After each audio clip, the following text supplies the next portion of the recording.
जैसा कि हमने देखा कि परागण दो प्रकार के होते हैं, स्वपरागण, परपरागण। और फर्स्ट पार्ट में मैंने आपको स्वपरागण के बारे में डिटेल से बताया था, और दूसरे पार्ट में मैंने आपको बताया कि परपरागण क्या होते हैं और परपरागण कितने प्रकार के होते हैं। और मैंने ये भी आपको बताया था कि परपरागण की जो विधियां होती है वो डिपेंड करती हैं विभिन्न साधनों के आधार पर, यानी कि साधन वे कहलाते हैं जिनके द्वारा परपरागण होता है। अब वे साधन चाहे जैविक हो या फिर अजैविक। अजैविक साधन के अंतर्गत आते हैं वायु और जल, जबकि अजैविक साधन के अंतर्गत आते हैं कीट, पक्षी और जंतु। तो पिछले पार्ट में मैंने आपको अजैविक साधन वायु के बारे में बता रखा है। आज के इस वीडियो में हम अजैविक साधन जल, यानी कि जल के द्वारा कैसे परपरागण होता है, इसके अलावा जैविक साधन कीट, पक्षी एवं जंतुओं द्वारा कैसे परपरागण होता है, इसके बारे में जानेंगे। तो मैं आपको फिर से आज बता देता हूं कि वायु परागण क्या होता है, जिसे हम इंग्लिश में एनिमोफिली भी कहते हैं। जब परागण की प्रक्रिया वायु द्वारा होती है तो उसे हम बोलते हैं वायु परागण। तो वायु द्वारा परागित होने वाले पौधों में जो परागकण होते हैं वो होते हैं छोटे, हल्के, चिकने व शुष्क होते हैं। इसके साथ साथ परागकोश में परागकणों की जो संख्या होती है वो भी बहुत अधिक होता है। और इसके साथ साथ स्त्री केसर के वर्तिकाग्र में भी अनुकूलन पाया जाता है, जैसे कि घास में रोमिल, जिसे हम फिजरी भी कह सकते हैं, और टाइफा में ब्रुश जैसे वर्तिकाग्र पाए जाते हैं। तो यदि आपको ये टॉपिक डिटेल में पढ़ना है तो आप पिछला वीडियो जरूर देख लीजिएगा, उसमें मैंने वायु परागण के बारे में डिटेल से आपको बता रखा है। आइए नेक्स्ट हम बात करते हैं पर परागण की अगली विधि, जो कि है जल परागण। तो जल परागण को हम इंग्लिश में कहते हैं हाइड्रोफिली। तो जल परागण होता क्या है? जब परागकणों का स्थानांतरण जल द्वारा होता है तो उसे हम बोलते हैं जल परागण। तो सामान्यतः जितने जलीय पौधे होते हैं उनमें जल परागण होता है, परंतु ऐसा नहीं है कि सभी जलीय पौधों में जल परागण हो। ऐसे कुछ पौधे हैं जो कि जलीय हैं परंतु उनमें जल परागण नहीं होता। तो इस प्रकार से हम कह सकते हैं कि जो जल परागण होता है वो प्रायः दो प्रकार का होता है। कैसे होता है ये मैं आपको समझाता हूँ।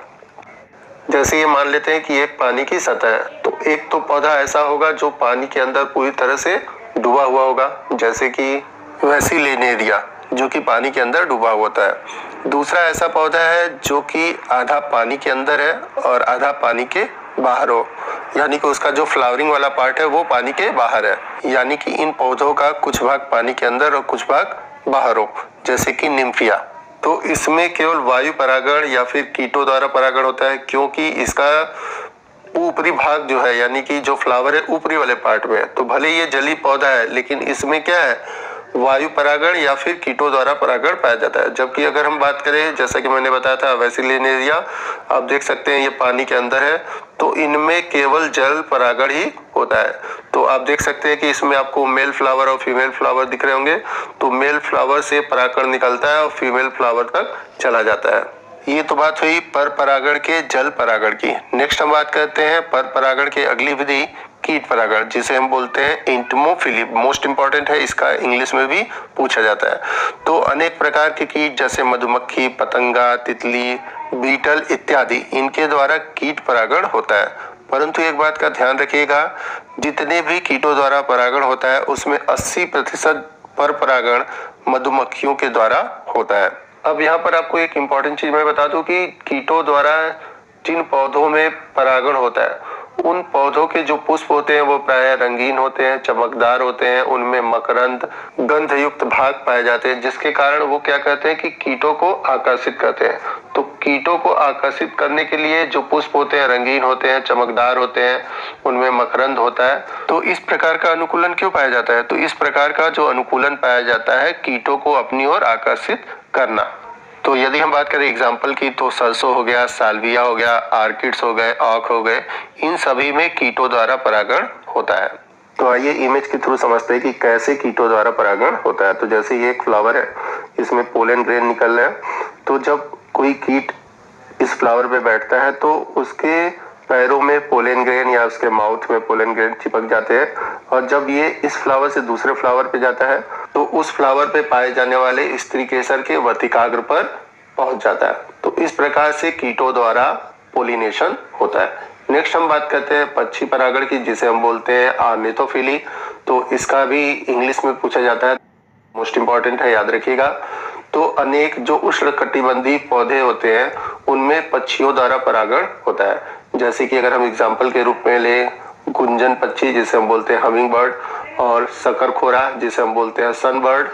तो ये पक्षी क्या करते हैं, अपने भोजन के लिए इनके मकरंद को चूसते हैं या फिर इनके रंगों के प्रति आकर्षित होते हैं, और उसी दौरान यानी कि जब ये मकरंद को चूसते हैं तो इनके चोंच में परागकण लग जाते हैं, और ये जब किसी और दूसरे फ्लावर पे जाते हैं तो इनके वही चोंच से परागकण स्त्री केसर के वर्तिकाग्र पर चिपक जाते हैं। तो इस प्रकार से पक्षियों द्वारा परागण होता है। तो किन किन पौधों में पक्षियों द्वारा पर परागण होता है, तो सेमल है, बिग्नोनिया है, पलास है, रक्तमदार है, इन सभी में पक्षियों द्वारा पर परागण होता है। आइए हम नेक्स्ट बात करते हैं अगले प्रकार के पर परागण की, जो कि है चमगादड़ द्वारा पर परागण, जिसे हम बोलते हैं चेरोटेरोफिली। तो हम सभी जानते हैं कि जो चमगादड़ है यह एक रात्रिचर स्तनधारी है, और इसके साथ साथ यह एक उड़ने वाला भी स्तनधारी है।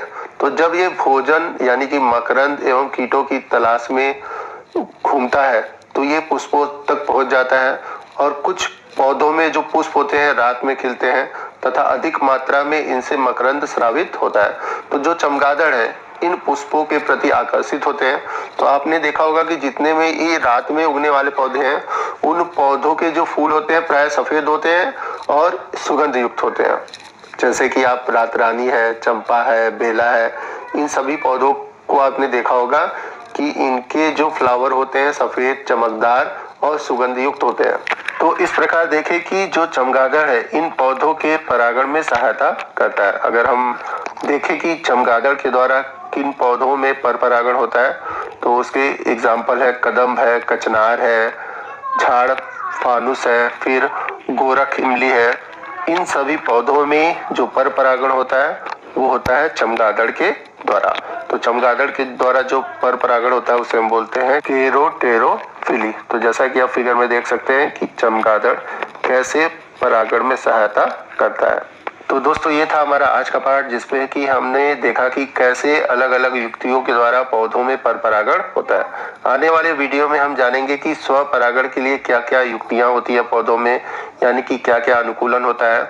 उसी के साथ साथ पर परागण के लिए भी क्या क्या युक्तियां होती है, क्या क्या अनुकूलन होता है। इन सभी टॉपिक के बारे में हम अगले वीडियो में जानेंगे।